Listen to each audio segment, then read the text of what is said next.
Well, hello everyone. Let me lower this screen just a little bit and I'll see where we are there. My name is Jerry Wise and I have been graciously asked to do the live broadcast tonight on Family Tree Brand Life Coaches YouTube channel. And let me see if I can start my live.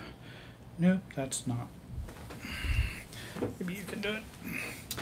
And because I'd like to kind of watch the stream, I am fortunate to have Renda Smith tonight helping me as kind of backup to get your questions. I hope you will. YouTube channel. I hope you will send in questions tonight, because tonight is a question and answer time for about 90 minutes. I have some things that I want to share with you tonight as well. But I do want you to ask questions of me. This is your opportunity to get at me and to ask me some things, and maybe I can even help answer some of them. Maybe not. I don't know. We'll see. I wish I knew everything, but I certainly don't. I'm still learning. I'm still studying. I'm still trying to grow. Still trying to be a grown-up adult, and that takes quite a bit of work in and of itself. But I am still working on my own self-differentiation, and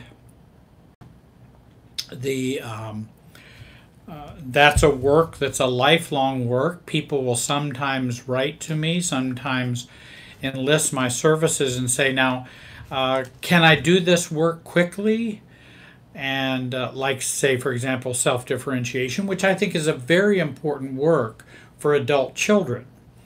That's kind of been my message for the last 40 years or so, that while 12-step groups are essential, 12-step recovery is essential. Community, having people support you, sponsors, therapy, group therapy, any modality can be a help. EMDR to all kinds of treatments, equine therapy, whatever will help you to grow, learn more about yourself, and become more insightful and become more of yourself. When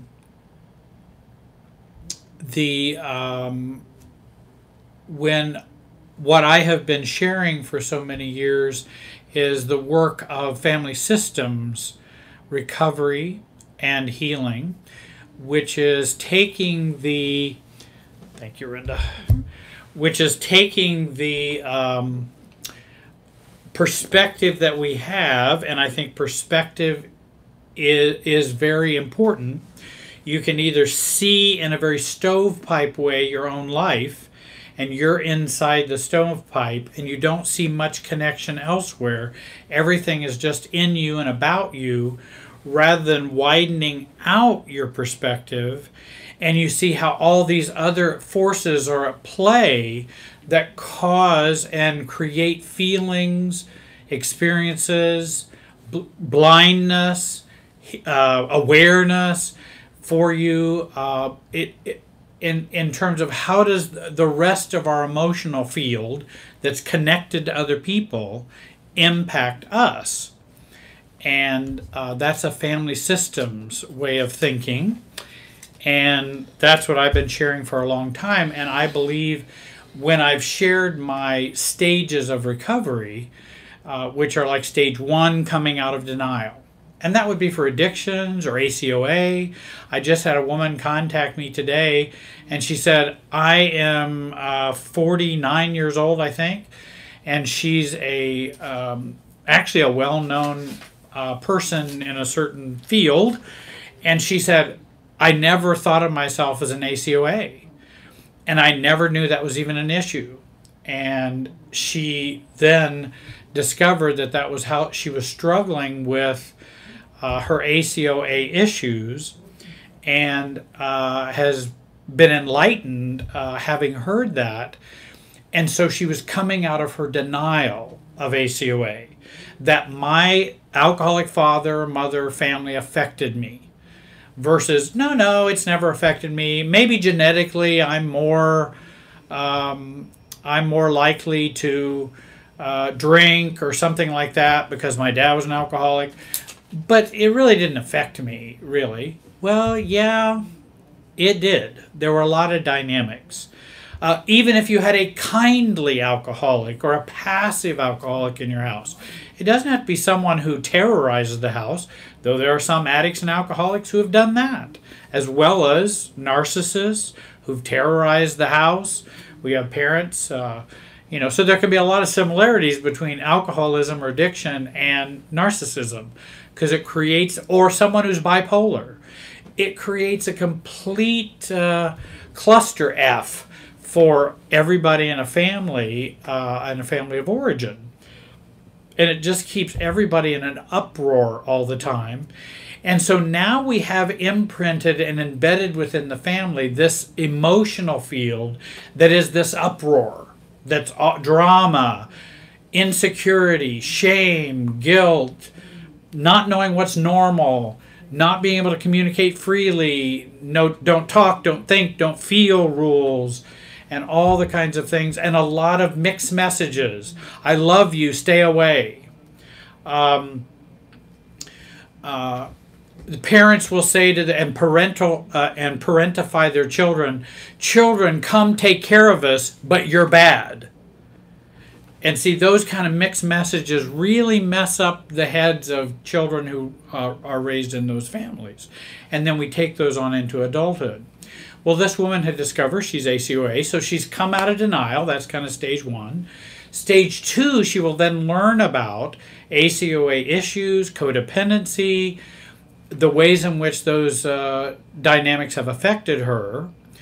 And she learns how to be not codependent. She learns how to be not fall prey and naive to ACOA blindness or observational blindness.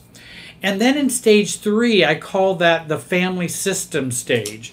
And that's where we widen out our perspective of how we view our recovery. And all 3 of them are important. First is I need to become enlightened. I need to see something. Second stage is I need to see how does that something work with me and in me. Then the third stage is how do I work and how does the system work in me? And how do I work in the system? And so that those 3 stages are really important, I think, for a wholeness to your growth and development. And so I've been kind of preaching that last stage, which I think so many recovery books, authors might miss. Now, I think someone who has a little better perspective, and particularly for adult children of narcissists, someone having had a narcissistic relationship, someone who has had narcissistic abuse, there's someone I think understands that maybe a little bit better, and that would be, I think it's Marjalis Fjellstad. And she's a marriage and family therapist, and this is one of the books she wrote. Stop Caretaking the Borderline or Narcissist, How to End the Drama and Get On with Your Life. She has another book, Healing from a Narcissistic Relationship. Both are excellent books.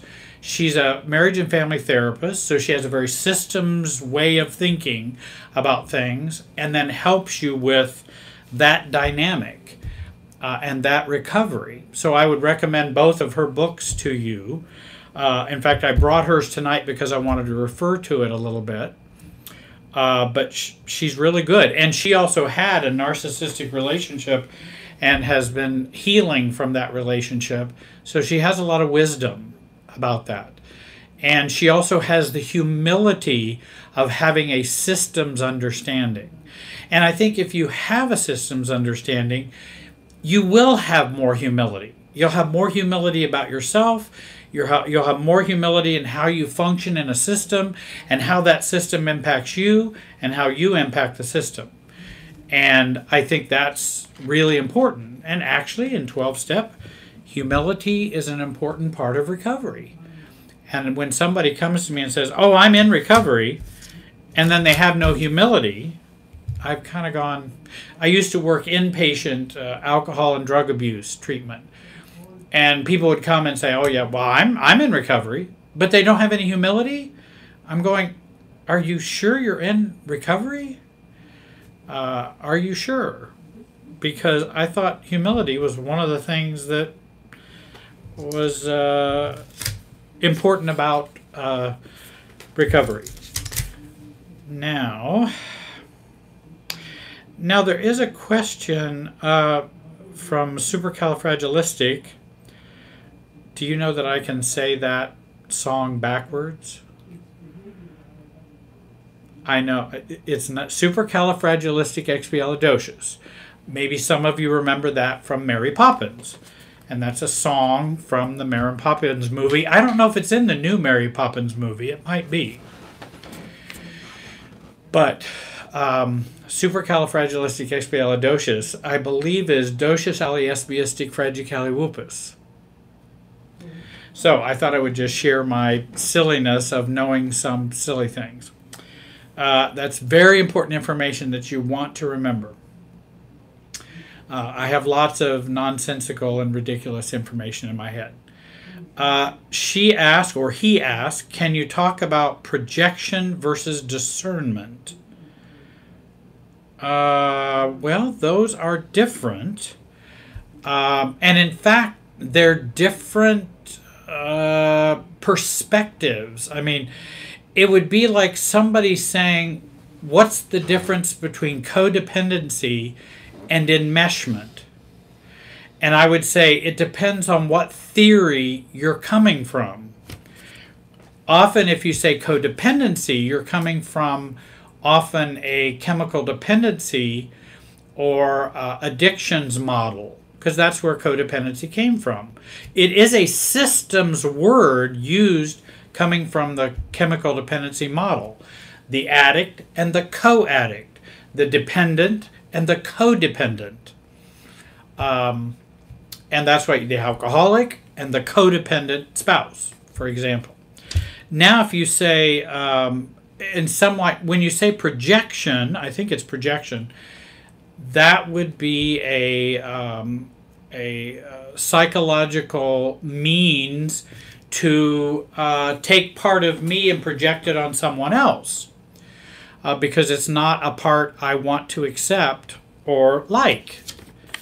And then when you say discernment, that's more of what I consider more of a spiritual concept. And that's understanding or having insight using intuition or spirituality or something of that nature. And so I'm not sure how those are posed, supercalifragilistic. I'm not sure how those are posed together for you. And maybe you could ask another question that might be helpful to help answer that question more. I know what each of those words mean, but I'm not sure how they're versus each other. Much like, what about codependency versus enmeshment? Well, enmeshment is a family systems way of thinking about fusion. Codependency is a chemical dependency, psychological way of thinking about fusion. So it depends on where you're thinking from and what perspective you're standing. From where you're standing, how you will formulate a problem or formulate an issue. I have another question from Aisha B. My golden child sister won't stop emailing or love bombing me, and my brother also said he loved me over email recently. Email is the only way they can contact me. How do I stop this respectfully? Love bombing, I don't know if your brother is he love bombing also? Because he said he loved you. The golden child sister said they loved you. I assume you have some conflict with them, or that they are somewhat insincere, is what I'm hearing you say, that they are somewhat insincere, and they're doing this love bombing. Well, one of the things, I think one of the things I think of is when, and I'm going to talk about this tonight, I hope so, when a love bombing happens, when it's occurring, when relationships have stuff in them that are dysfunctional, when relationships have dysfunctional aspects, there'll either be a push or a pull to them. And a love bombing is to try to pull you in. And so that's a pull. And I can feel that pull when someone's love bombing me. Oh, Jerry, you're wonderful. I love you. I've always loved you. You're the most special sister I've ever had, for Aisha and her. You're the most wonderful person that ever was. And then, of course, Aisha, or you may be thinking, well, what? What is all this about? Why the love bombing? So what I want to do is make sure I don't get pulled in to the love bombing, even though I could be what do I want to say, tempted. Because if I have dependency needs, or if I have low self-esteem, I may fall for the love bombing. I might fall for it because I want it, and I've always wanted it. And so what I would want to do is maintain my side of the tennis net, and that, and I see, Aisha, you said I've been ignoring the emails. Certainly you can ignore them if you choose to. And that's your right. If you want to ignore them, I can ignore anything I want in life. I'm an adult. And someone asked, what's the difference between love bombing and compliments? Love bombing has another motive. Compliments don't have an ulterior motive, except to be complimentary. Love bombing has another motive that's systemic. It wants to do something in the system with this love, whereas compliments don't. When I tell someone a compliment, I neither need a thank you, I don't need them to say thank you. I'm just offering the compliment. I hope they enjoy it, but I'm not complimenting them with an ulterior motive to get something else, or gain some type of power over them in some way. So back to what I was saying, with the push or pull. So they're pulling you in. So I want to stay on my side of the tennis net. They're trying to come over their side of the tennis net, over to my side. That's what love bombing does. When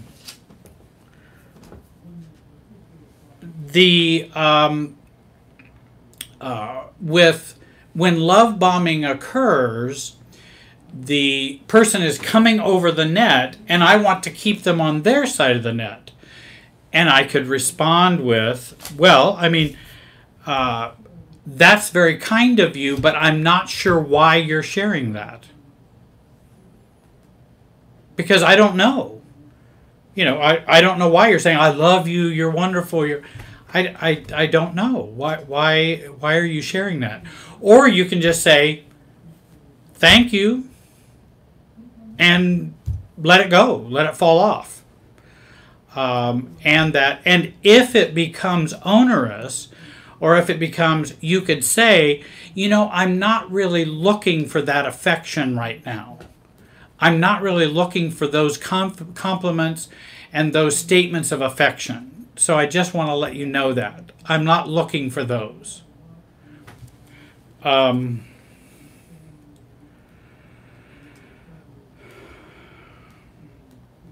Okay.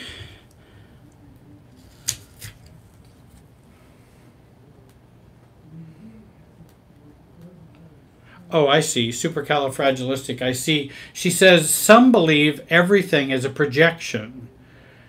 Well, there's some argument for a lot of things are projection, but it doesn't mean all projection is bad or has only a bad purpose. And Supercalifragilistic says, I don't agree with the everyone believing everything is projection, because it's not. Some who are unrecovered tend to project, yes, and those who are recovered discern, which again, I think that's, if you just noticed, you just stated the person who's in recovery has self-differentiation.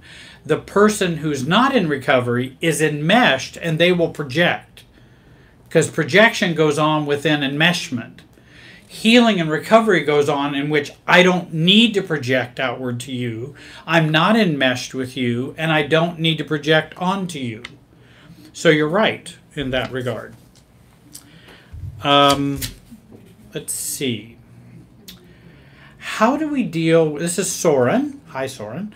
How do we deal with old friends as we become more individuated? I find that old friends don't appreciate the new me. They want the guy that stays in his room and plays video games. What to do?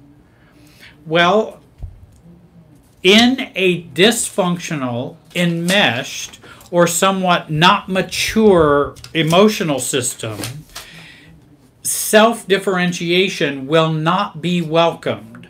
So if you want to know if you're doing the right thing, then recognize for those who are unhealthy, they will not be happy with it.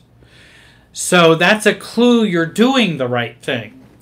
Now, you don't always do, I mean, you need to really be careful about that as well, because sometimes we may not be doing the right thing. For example, if I go home at Thanksgiving and everybody's at the table and I go, I just want to let you know that Uncle Joe molested me, and I just wanted to let everybody know that. Okay, now let's eat our Thanksgiving dinner. Now, I'm differentiating myself for sure, but I'm also dropping a bomb. I'm being immature, and I'm not addressing the situation in a mature adult way. And so you're going to get real feedback that's real negative about that. But if I do take a self-differentiated approach, as Soren is talking about, and you begin to differentiate yourself, then you will not fit in as comfortably to your old emotional field and emotional system that you had. That's why I tend to tell people to go slowly, don't do things in a hurry, take your time, and you want to begin to do this because you're all pretzeled together. And so we want to undo the pretzeling in a slow way as we tend to differentiate and self-differentiate. And so that's why your friends may not find that so comfortable. And in fact, I advise clients when I talk with them that they educate. And in fact, I even wrote down, oh, I wish I'd have brought her notes. I worked with a client today and wrote down her notes. Let's see if I put them on here. I didn't. In which there are kind of stages and steps of self-differentiation. And one of the stages are inform the system you're doing something different. So you're letting them know, I'm going to be doing something different. You may find I'm going to start doing this. Like if I would have gone to my mother when she was living and said, you know, hey, I want you to know that I will be not coming to Christmas when we normally do Christmas. I'm going to be doing something different, and I want you to it's January. I want you to know we got 11 months until Christmas, and I want to put you on notice that I'm going to be making a change. So go ahead and have the fits and fuss now, but that's going to be happening. So I just want to put them on notice, and so you can put friends on notice that I've been growing. And then see if they can enlarge their relationship with you to include the new you. Maybe they can, maybe they can't. So that's what and then I don't discard friends. I just continue to be myself so that they can decide whether they want to be friends with me. I don't need to discard them. I don't need to say, hey, we're not friends anymore. I'm just going to be myself and see how they, what they want to do. The choice is theirs. But I'm going to continue to be me. I think I had, Jackie, I did mention the difference between love bombing and compliments. Compliments don't have an agenda other than the simple, straightforward agenda of complimenting someone. Love bombing has an agenda, and that agenda is to get you to push or pull or do something in the relationship. Whereas a compliment is, hey, I really like that suit that you have on. I think it's great. I'm not going, oh, you're my favorite uncle, and you da-da-da-da, because I want to get your inheritance. You know, I have another agenda as to why I'm doing. That's what love bombing does. Love bombing always has another agenda to it. Compliments does not. In other words, I might say, compliments, there's nothing going on. Love bombing, there's something going on. They're up to something. With compliments, someone's not up to something. Let's see here.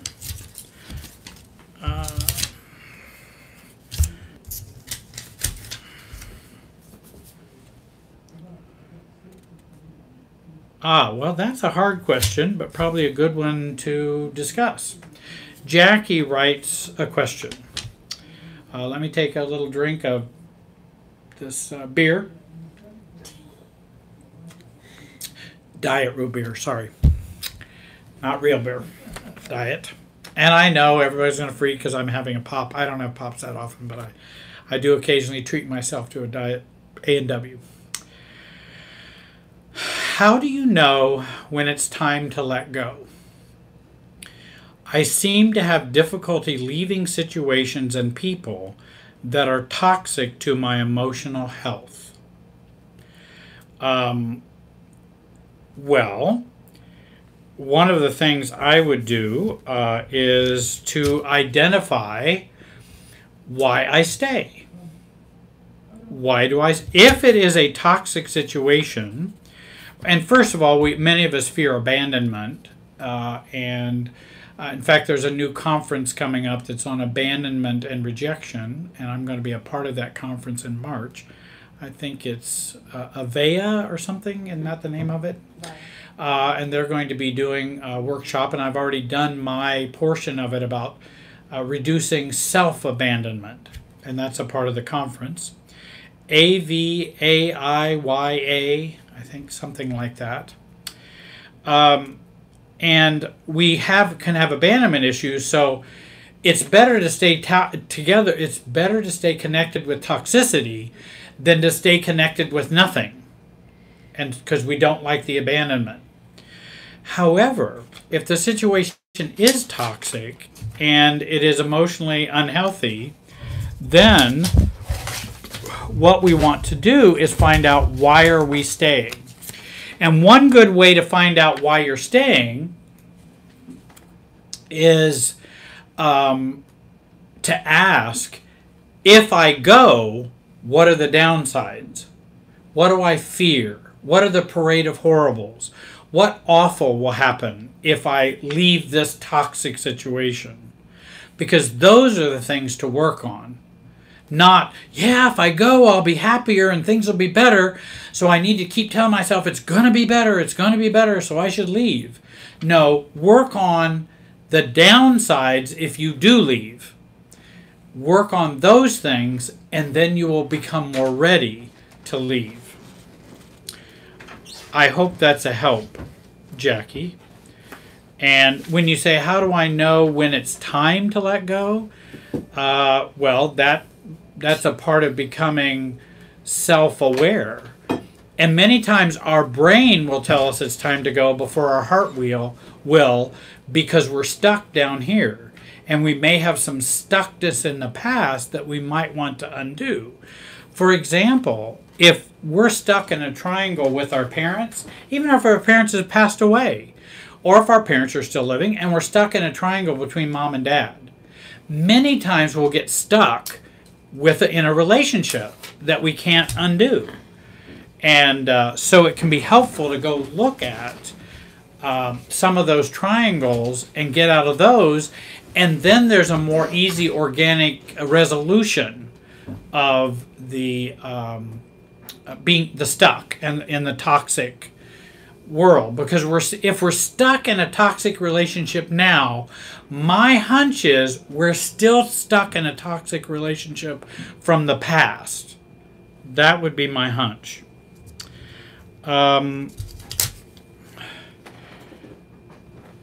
Barbara mentions or asks, my husband and I are both empaths, scapegoats, raised by narcissistic mothers. Oh, wonderful. I'm sure that's enjoyable.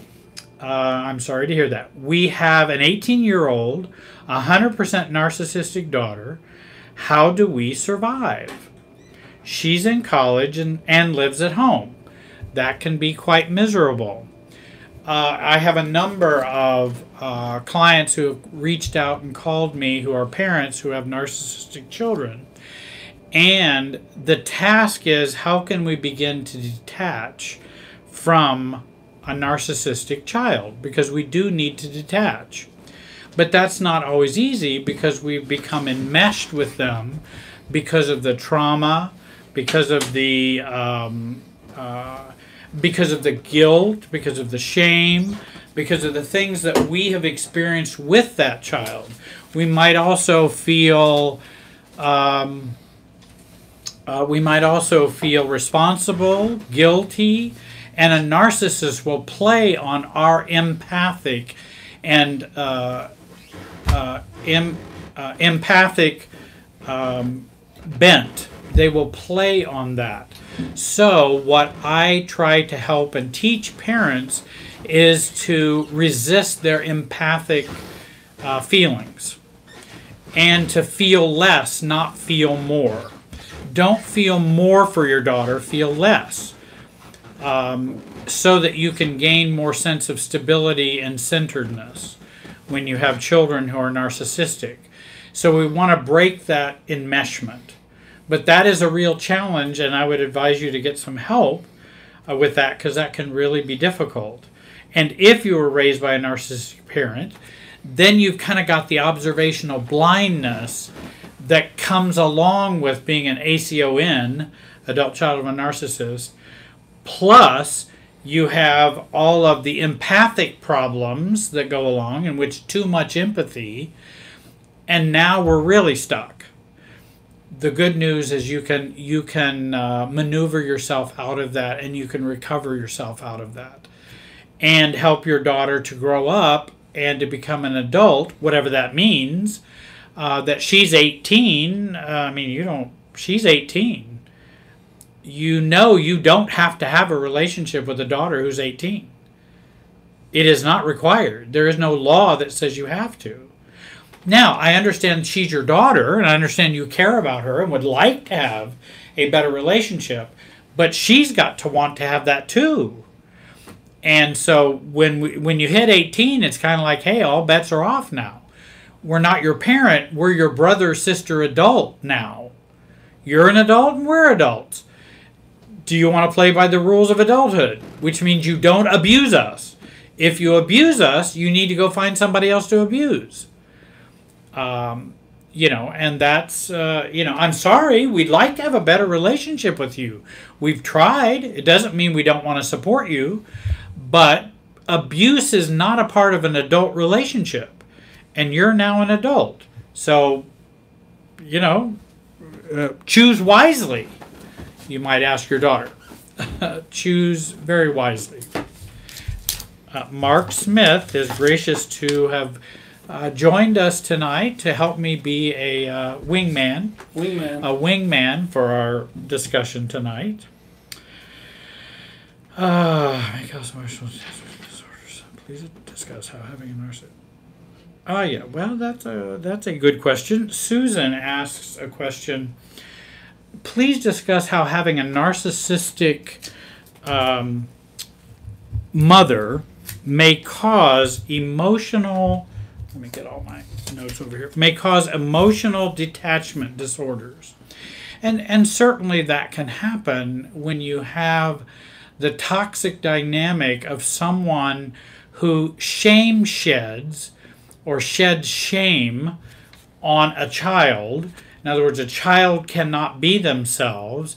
A child cannot go anywhere near a parent's humility or reality, because a narcissistic parent has neither. They're neither reality nor humility. They don't have either one, and no empathy. So the child has learned, oh my gosh, how do I avoid all those things so that it doesn't trigger a parent's shame or trigger them, and then I get punished from the narcissistic parent.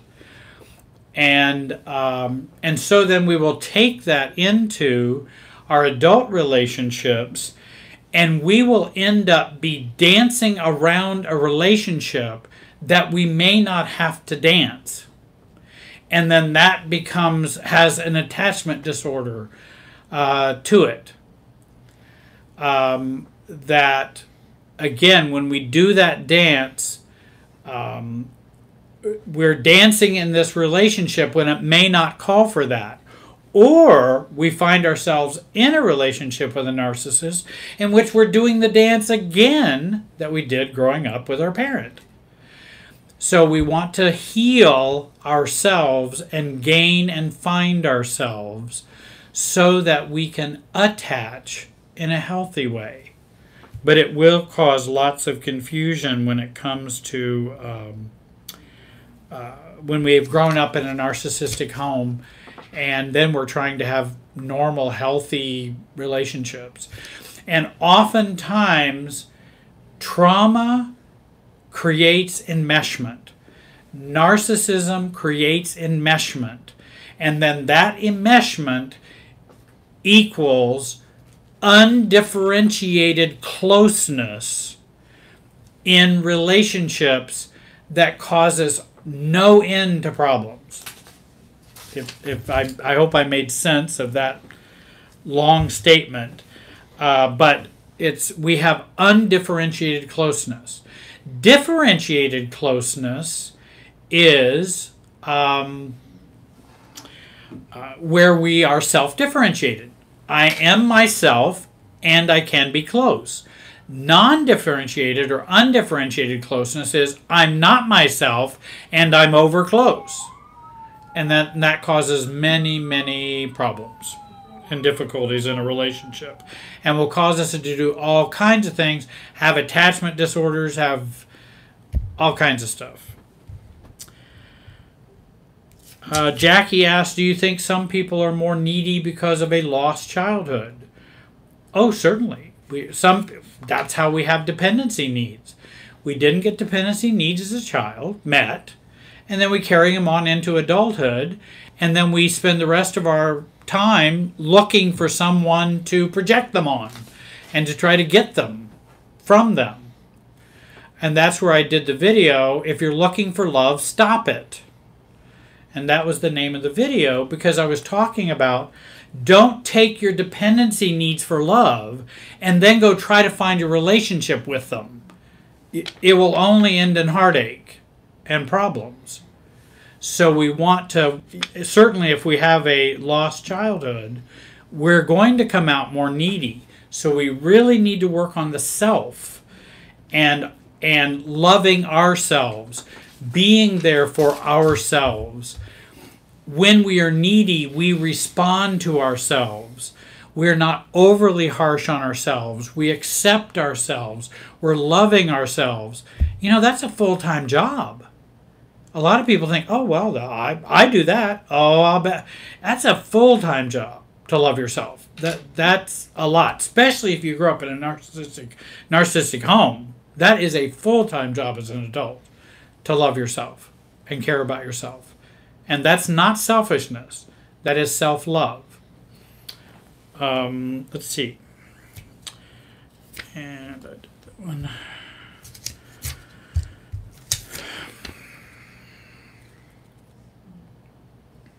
Hey Jerry, could you maybe ask the folks if they ask a question to try to keep it within a sentence or a sentence and a half? Just the longer ones are a little cumbersome. Sure. Yeah. I will ask that.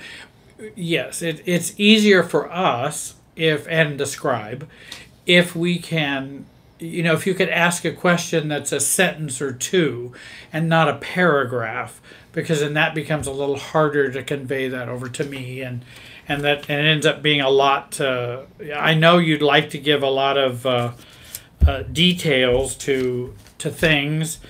Let's see here. And their support available for someone seeking to get out from under the...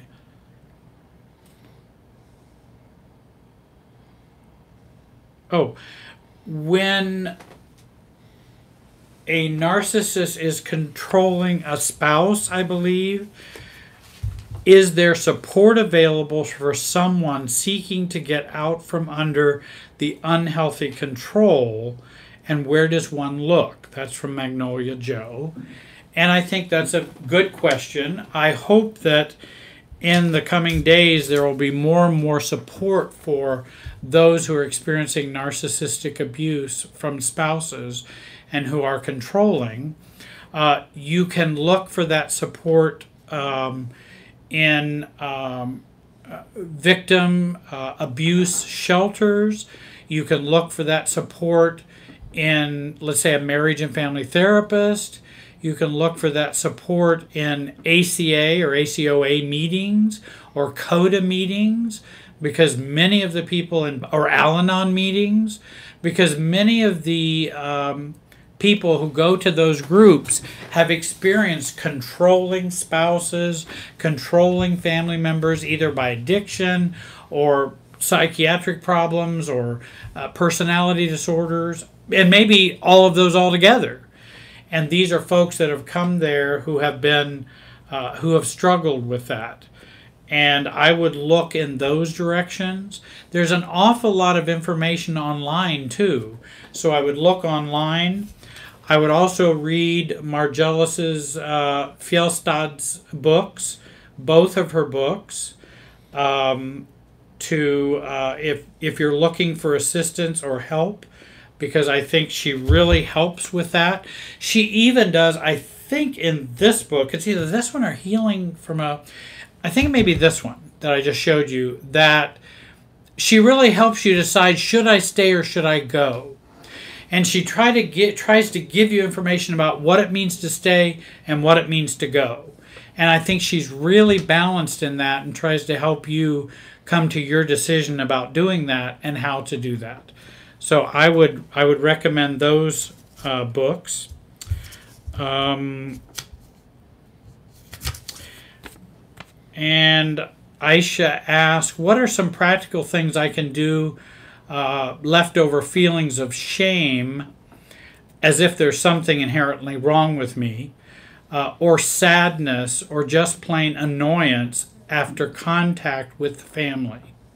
It's interesting. I have a number of people who I work with, and whenever they are in contact with their toxic family, they end up having an emotional hangover.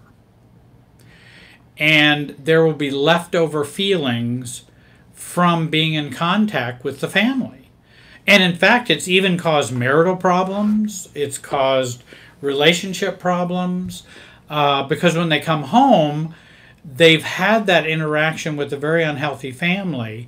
And while they may not have done anything particularly bad with their family, they're still back in that emotional field of the family, and it triggers a lot of things within us. And then we come home and we kind of have to decompress and deal with our spouse in that relationship as it's more healthy than my family relationship. And so I will work with them about how they can decompress from being with the family before they re-enter the family. I've even met with clients before they kind of go back to be with their wife or their spouse, for us to break that down. Some people do journaling to try to journal the feelings and experiences they have with the family, whether it be anger, frustration, pettiness, all kinds of controlling things that may have happened with the family, to journal, meditation, whatever can be done to deal with that hangover. There could be some triggering of C-PTSD when someone goes back and is with their family. And so then we have to do some healing regarding C-PTSD. There's a good workbook out on that as well. And then what you want to do when you're not triggered by your family and you're working on yourself, you want to work on, again, what would it mean? What would it mean to, if I gave up this shame and if I gave up this sadness, what would be the downsides? I know what would be the good sides. I'd feel better, I'd be happier, but what are the downsides? What would you lose if you gave up that shame? Well, first of all, I wouldn't be playing the family role that I'd been playing, and my family wouldn't like that. Second of all, if I gave up my shame and gave up my sadness, I would have to give up my illusion that my family is going to change. And I don't know if I want to give up that illusion. I don't know if I want to give that illusion up. I want to hold on to the dream that my family is going to be different. And my family is going to change. Well, we have to, I do like, I think is it Sheldon Kopp's book, and I like Sheldon Kopp, K-O-P-P. Sheldon, he's passed away, but he was a rabbi, marriage and family therapist, psychologist, and he wrote some great books, and one of them was End of Innocence. And he talks about us giving up our illusions about what our family's going to be like, what your parents are going to be like, what life's going to be like. And he does a really good job of addressing illusions. Because we grow up in a fantasy. We're still children. We want things to work out the way we want it to work out. And he says, no, we grow up by letting go of those illusions. And we can do that, and we can be stronger and healthier if we do that. So if I give up my shame and if I give up my sadness, I might have to deal with some of those. And that can be very unpleasant. And so I think that's a place of healing. There are other places, but that's at least one place of healing in that regard. I hope that helps some, Aisha. Let's see. I mentioned Sheldon Kopp, and then I mentioned Marjalis Fjellstad. I think that's the one. Is that the Fjellstad? Right, that's the author. And she has another book besides this one. So any of her books, she has two, and they are very, very good. I would definitely recommend them. I use that with my clients who have been adult children of narcissists and clients who have narcissistic spouses.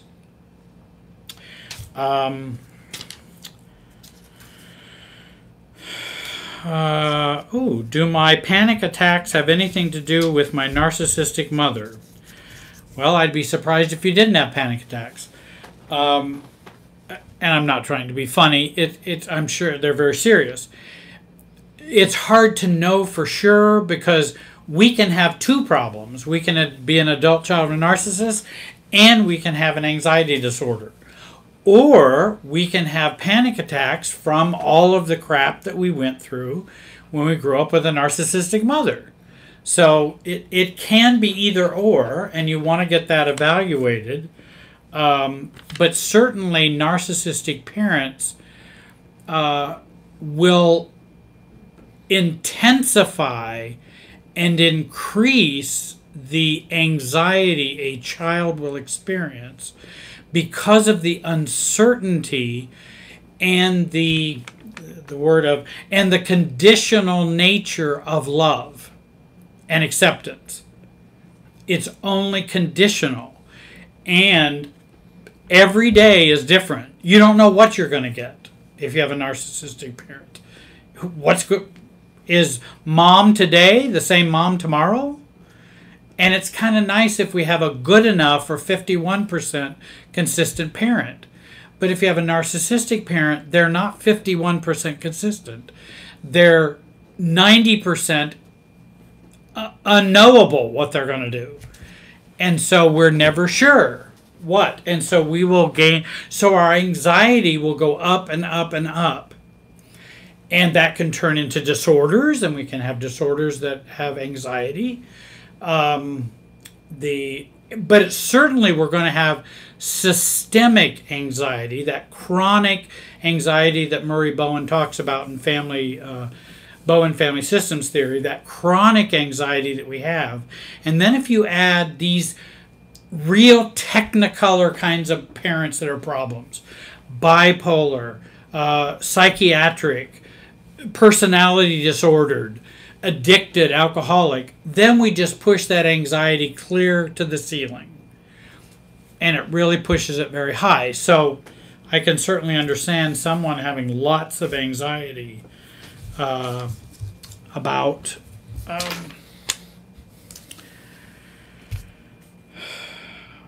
having grown up in a narcissistic home. Let's see here. Trauma bonded. Finding Joy asked the question, what is the difference in marriage between trauma bonded and being enmeshed?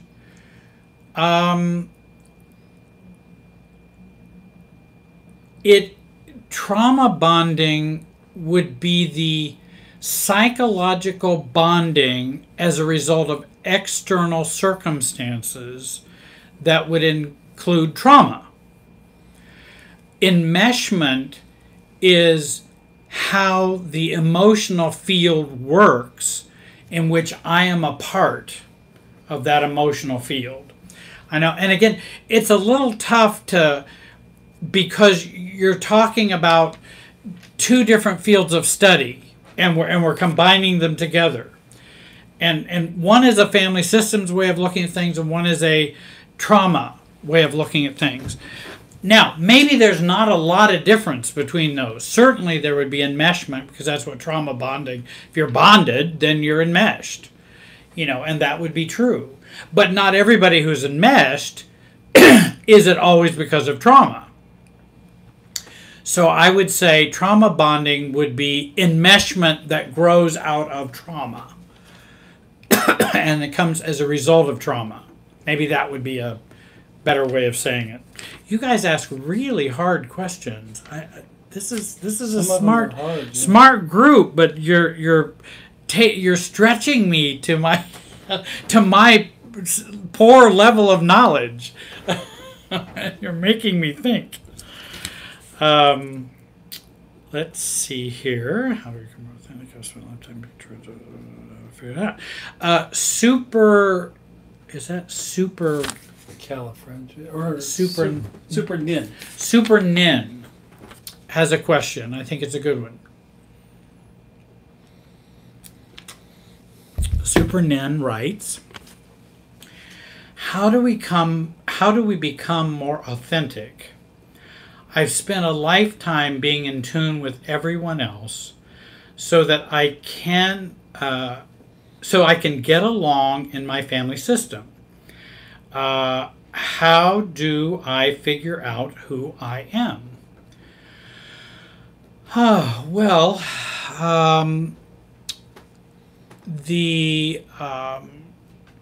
The struggle is,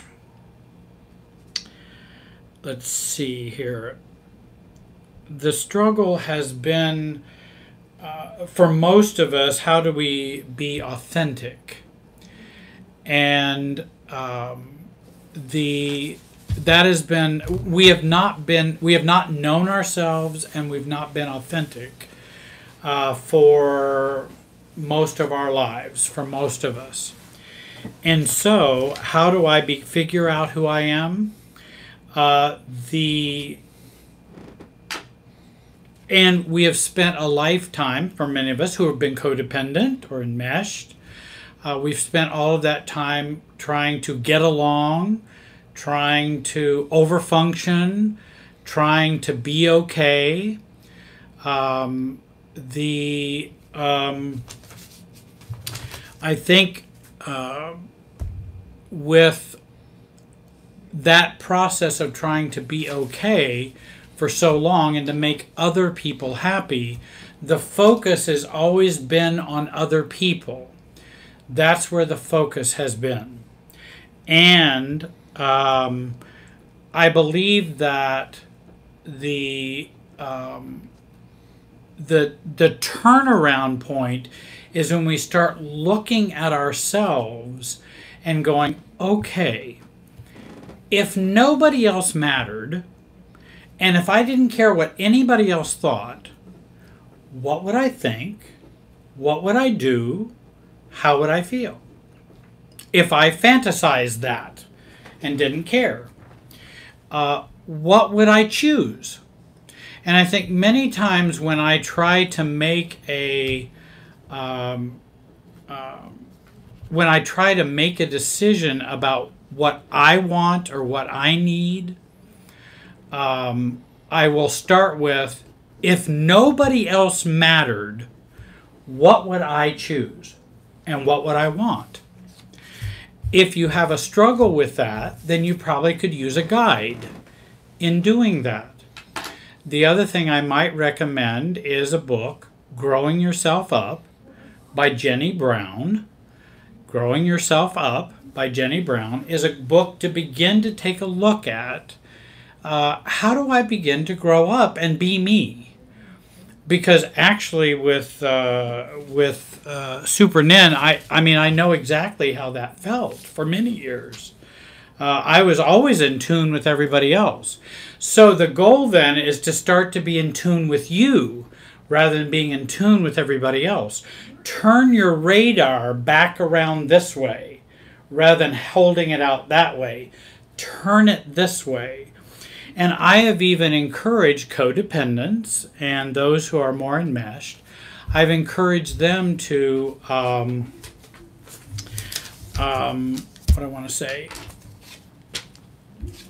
to become more selfish. I think it's important to become more selfish because I'm not worried they're going to actually become too selfish. They're swung all the way over this way to codependency. So I say, okay, I want you to be more selfish, which will then end them up about here, because they'll never be able to go all the way over there. So it's okay to tell them you need to be selfish. Now, I'm not going to tell a narcissist to be more selfish. That would be insane. So I'm not going to do that. I would tell them you need to be a lot more empathetic. We need to work on that badly, if you even can.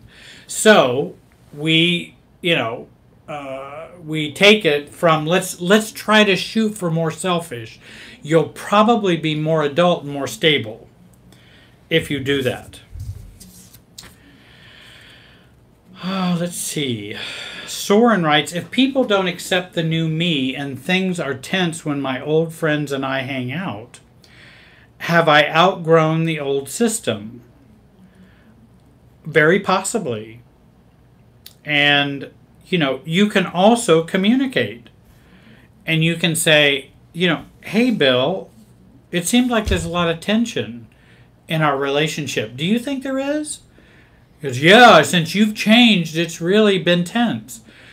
I'm sorry, I wasn't attempting to make there be more tension. Is there something in particular that makes you feel tense that I could be, aware of? And if he can't communicate or he doesn't want to change or doesn't want to accept the new you, then you may have outgrown that relationship, very possibly. And, and again, I'm not trying to expel them. I'm just trying to communicate and to be myself in the system. I did want to get just a little chance tonight, if I could, if I can suspend the questions here a minute. I have a few more here, and there's probably more questions. Let's see here. Oh, yeah, that's a good... Well, that's a good question. I'll keep this one so I make sure I answer that one. I wanted to talk a little bit about a video that I've been working on, and I wanted to share it with you. It's entitled, Stop Defending Yourself and Start Differentiating Yourself. What I find with a lot of clients that I work with, and myself for years and years and years, and still will find myself doing it, because it's a hard habit to change, that when we're in a relationship and we get pinged, we tend to go, many of us who are codependent, we tend to go into a defensive mode. And then we'll start to defend ourselves, or to explain ourselves, or try to get them to see us differently. And we'll engage in that. And what I try to help people to learn to do is to not do that and choose to differentiate. For example, if somebody says to me, and in fact, there's a number of ways people can push and pull you in a relationship. And in fact, most times, and especially with toxic relationships or dysfunctional ones, there's a lot of push and pull going on. And we want to see it and not participate in it. So when someone comes to me and says, well, Jerry, I just wish you would stop. When are you going to stop judging me? Okay. That's kind of a push, but it's also a pull, because they're wanting to pull you into the enmeshment. When someone would say something like that, now how should I respond? Oh, well, I'm not judging you. I've never judged you. Oh, you misunderstood what I said. Let me explain what I said. I meant this. This is what I was really trying to tell you. Are you upset? I'm sorry. There's the defending part, right? And so now when you're defending, you're enmeshed, and that enmeshment will continue. What we want to do is to work on differentiation. And that might be and trigger a response of, I'm sorry, I don't understand what you mean. Because I'm staying on my side of the tennis net and leaving them on their side of the tennis net. I don't accept their evaluation. They can have that evaluation till the cows come home. I don't have to have it. And I can say, well, that's confusing. Or I can simply say, I'm sorry, I don't see it that way. And I don't see it that way as a differentiating statement. Being confused is a differentiated state, because I'm thinking about what am I feeling, I'm not trying to sort out their whole craziness. I don't have to sort out their whole craziness. I don't know why they're thinking I'm judging them all the time. Because I'm not doing that. I don't even remember judging them once, let alone I'm doing it all the time. So I go, well, I don't know what you mean. Well, I just feel you judge me all the time. I'm sorry, but I just don't see it that way. And that's just my position. I'm just giving my self position and an I position, and giving that to and giving that to them, my position about what they're saying. And so we can have we can be pinged in a lot of ways that draw us into anxiety. And our anxiety will go up. That often says enmeshment's probably happening. We can feel riled up. That also can indicate enmeshment is happening. We can be irritated. We can be taken off our center. We can be pushed or pulled, and that can be a part of that triggering. We can be asked questions we don't like, certainly. We can be asked false questions, such as, well, when are you going to stop judging me? That's a false question that gets me enmeshed in the situation. We can be asked assumptive questions. We're always being asked assumptive questions like, well, when did you stop, beating your wife? Well, people will come to us and family members will come to us and say, well, when did you stop loving me? Uh-oh, how are you going to answer that? Well, I never stopped loving you. How can you say I don't love you? I've always loved you. Look what I did last month. Look what I did last week. Look, now I'm back into defending again. And if I'm defending, I'm enmeshing. And so we want to stay out of defending. And that's where we would say, it's interesting that you say that. That's not my experience. And I'm not sure why you feel that way. Because I'm talking about my side of the tennis net. I'm not sitting over here saying, I stopped loving you. I just, it hasn't happened. So I don't know what's happening on your side. But I'm not going to go defending myself and getting enmeshed over this question.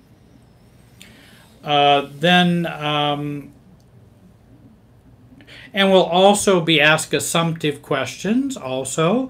Let's say a parent saying, now you and John will be coming over for dinner on Sunday.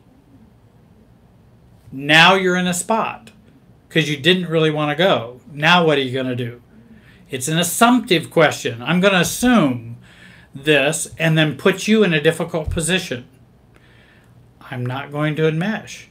Well, Mom, I don't know what Susan and I are going to do for Sunday. I'll let you know.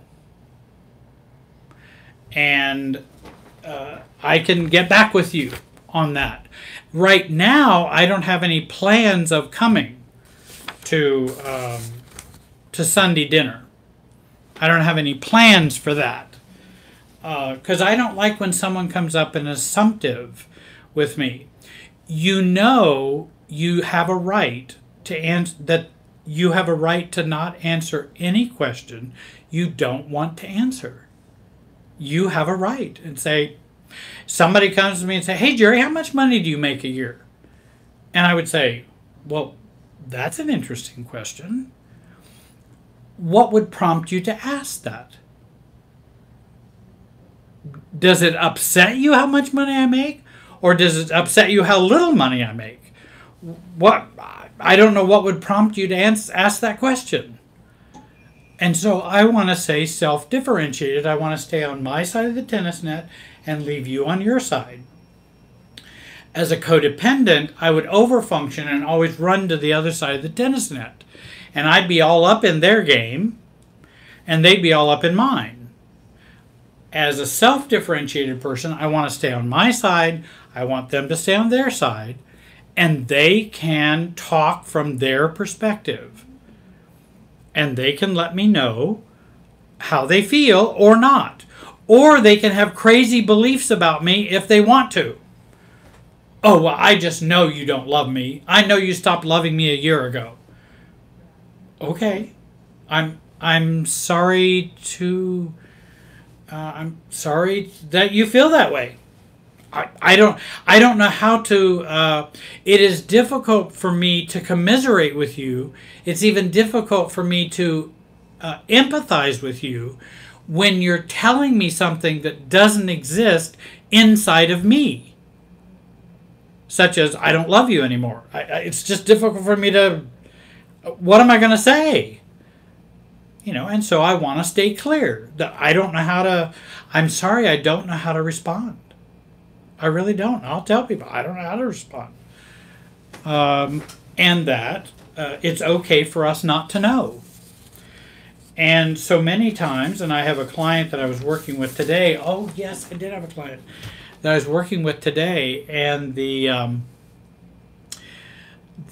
had an interaction with an ex-girlfriend, and she had made the statement about something about him that was, oh, I find it amusing that you can make these judgments about me. And number one, you could tell by the statement that she wasn't amused, she was irritated, but she wasn't telling you she was irritated. She wasn't telling him she was irritated. And he, in the past, would have become defensive and said, oh, well, what do you mean? I'm not judging you. That isn't what I meant when I said that. And he actually had no intention and no meaning and no desire to judge her or to say something negative about her. He really didn't. And he knew that. He looked at himself. Was I trying to judge? No, I was trying to compliment her, actually. And he was actually trying to compliment her, and she took that as a judgment. And so he was beginning to learn to stay on his side of the tennis net. And when she said, well, I find it amusing that, and to say, well, I'm not sure what's amusing about that, but I don't see it the same way you do. And that now it's back on her. The ball's over in her court, because how can I explain what someone else is feeling that I wasn't feeling or wasn't trying to give? How can I explain that? And so many times we try. Stop trying. Stop trying. Let it go. And go, well, I'm sorry you feel that way. I see it differently. And that's the best I can do, unless you can come up with, yeah, but you said these 6 other things, and okay, well, that's more evidence. Maybe I can look at that. But in what I just did and what you just said, that doesn't go together. That's nonsensical. I don't know how they follow. It's not logical. So I'm not going to go try to defend myself about your distortion. I'm not going to defend myself about your distortion. And so that's something I'm not going to do. And I've tried to help people to stay out of that with their family of origin, with their spouses, and, really, I think we get caught in that so much. And so I wanted to do a video, which I'm working on, so that we can learn to handle the enmeshment, which is handling the process rather than the content of what's going on.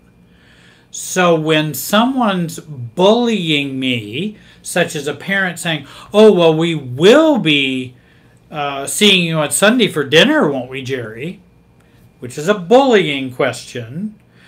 I recognize the bullying and respond to the bullying, not the content. And so I go, oh, well, I need to think about that. Or, well, I don't have plans of doing that right now. That's not my plans. Well, why aren't you coming Sunday? Because it's not in my plans right now. There may be other things I will be doing. Well, you're not going to come to your family's. I'm uncomfortable with this conversation because it feels bullying. If you want to ask me to come on Sunday, that would be different.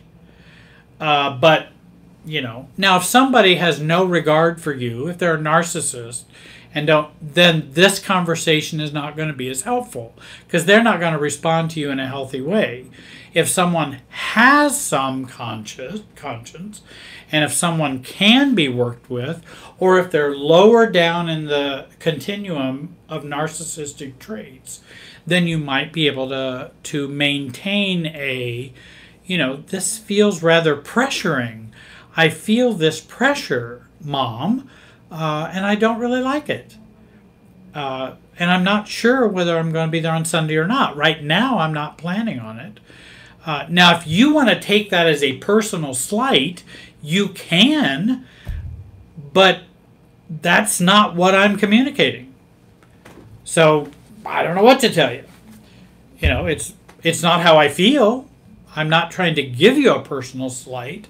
I'm trying to make a personal decision for myself. Not a personal decision about you. It's a personal decision for myself. And so I'm not sure whether I'm going to be there Sunday or not.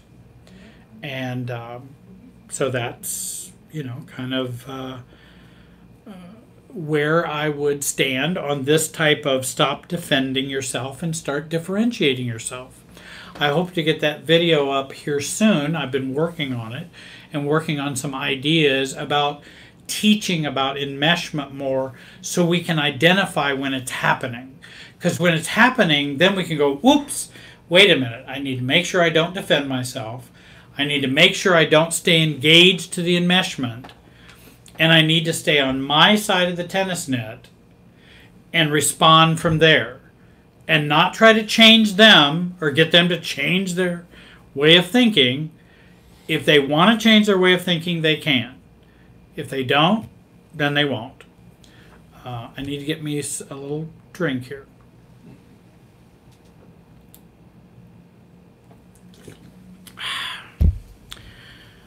Mark, have I missed anything? You got a few more questions there, Jerry. I told them that we're running out of time. We may not have time to get to all the questions, but they can email me for the next one. If you got, sure. How many you got through? 2 or 3 left? 2 or 3 left. Right. See where we're at then. Taking the little shorter questions here right now. Right. Tia asked, what is the best way to stop our behavior of wanting others to meet our needs? Excuse me. Well, first of all, and yes, Jillian, that was root beer, Jillian. It was root beer, A&W, diet root beer.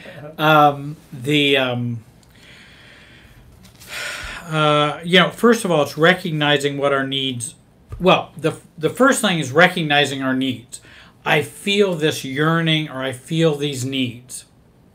Second of all, doing away with our illusions, seeing things clearly, and to realize these needs are not going to be met by other people. They're not going to be met by other people. So now I have to look at what do I need to do to meet my needs. That's where I need to look.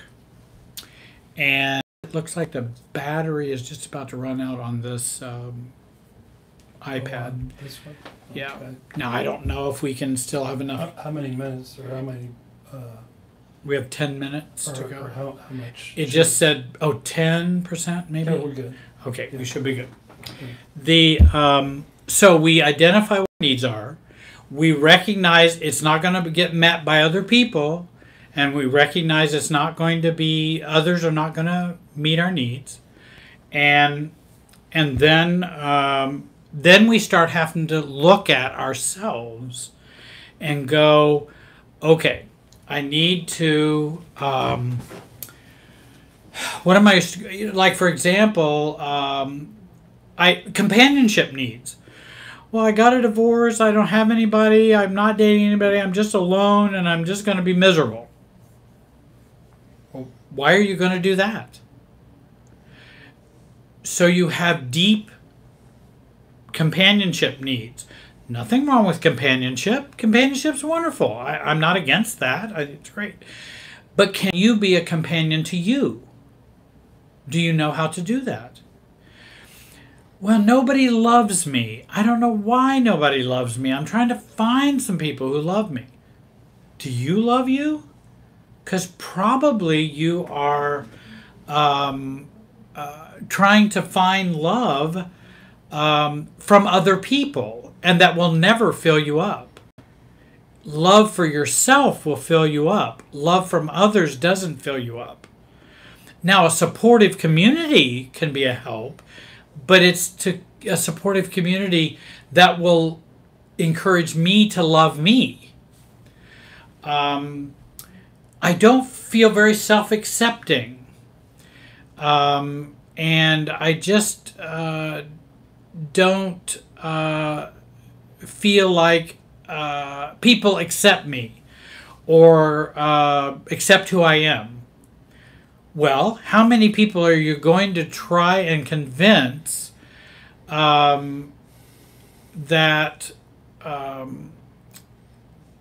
to demonstrate acceptance to you so that you can feel enough acceptance to survive? I don't know if you can find that many people. And I don't know if people are going to do that for you.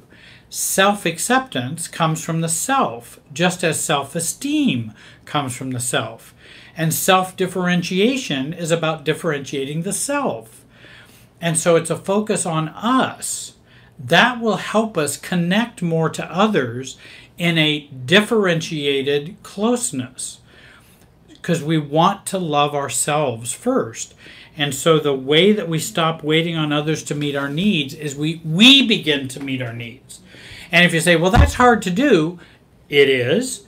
I would recommend books by Harriet Lerner, Lerner, The Dance of Anger, The Dance of Intimacy, The Dance of Connection, those kinds of things.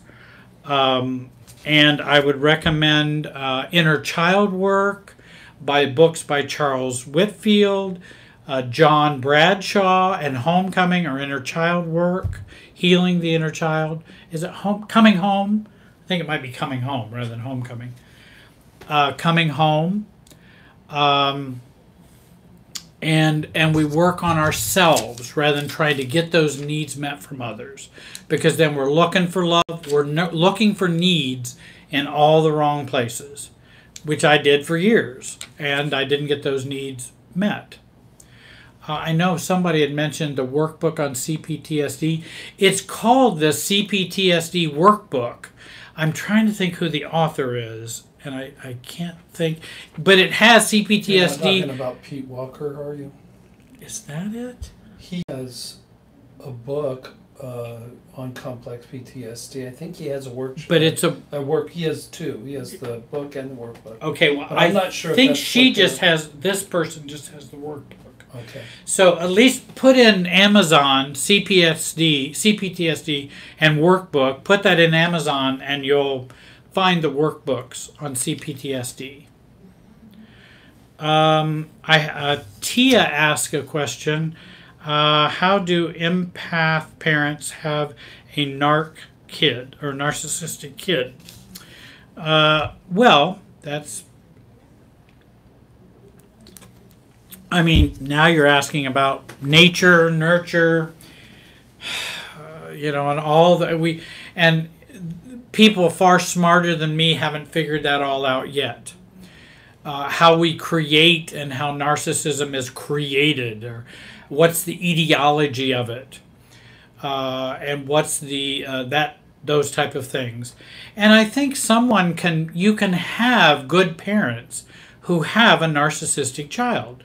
You can have someone who has a personality disorder in which you may not find that in the parents. Now, there may be some in the grandparents. There may be some in the other generations that we may not know about. But how much is genetic? How much is nurture or environmental? That's still being debated. It's still... And I don't know that I have the answer for that. I just go with what is. And if the parents are empaths and the child is narcissistic, then it just is. I don't try to figure out why, because I don't know if that's going to help anyone. But I do understand the interesting question, Tia.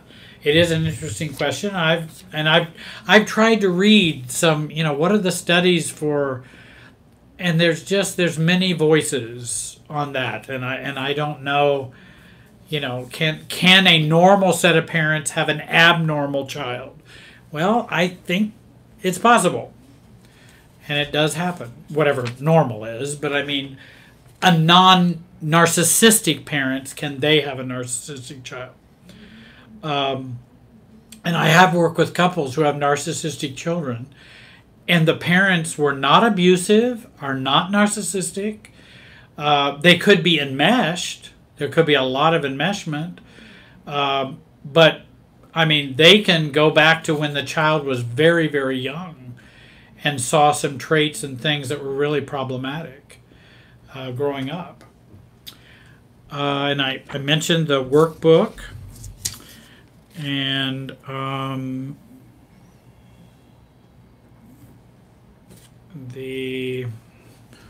know if I had any others.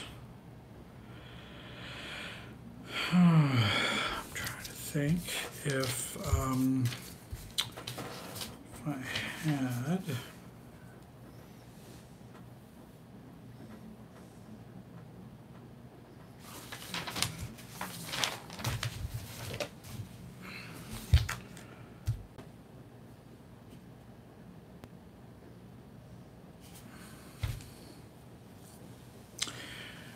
Well, Mark, we're coming to, I think we've got just a couple of minutes left. We've got about 2 minutes We're about 2 minutes left. I want to tell everyone I so appreciate you being patient tonight and adding and asking your questions. I'm sorry we couldn't get to all of them. There was a ton of questions. I thank you for being patient with me and hearing me yap all evening. Can I come over and give a little message to the folks? You certainly can. Do you want to? No. Okay. No. And here's my friend Mark. I just sensed a lot of urgency and intensity with some of the questions tonight, and the questions themselves almost carried a sense of undifferentiation and reactivity, and some of the ones I did pass on to you, Jerry. Mm-hmm. There's just a lot of pain out there, and we love you guys. We're here to try to help you guys, but we're not God, and we can't answer all the questions, and if you need some further help along these lines, contact Jerry, and he'll take care of you, or contact Renda or myself. But we love you, and we empathize with your pain, but we have to be differentiated with our own energy, and we can just give you what we have during this hour and a half. So I just wanted to say that. Thank you, Mark. And I agree and I concur with his comments. If you'd like to find me, I'm at www.jerrywiserelationshipsystems.com. And I do have a YouTube channel, and this YouTube channel has my videos on it also. And I have a Facebook page, and if you want to get a hold of me, you can reach me at any of those, or a Facebook page, or you can reach me. I put my contact information on there. Again, I appreciate you all. I know you all have your own stories. Mark and I have our own stories. And I tell people, our stories, you don't want our story. I got plenty of questions. A lot of questions I want to ask God when I get there. And that I don't have the answer to. But I do appreciate all of you, and I thank you for sharing this time with me tonight. And I wish you a good week. And maybe in a couple weeks, I'll be back again. Amen. Thank you. God bless you. Bye-bye. I can hit the right button.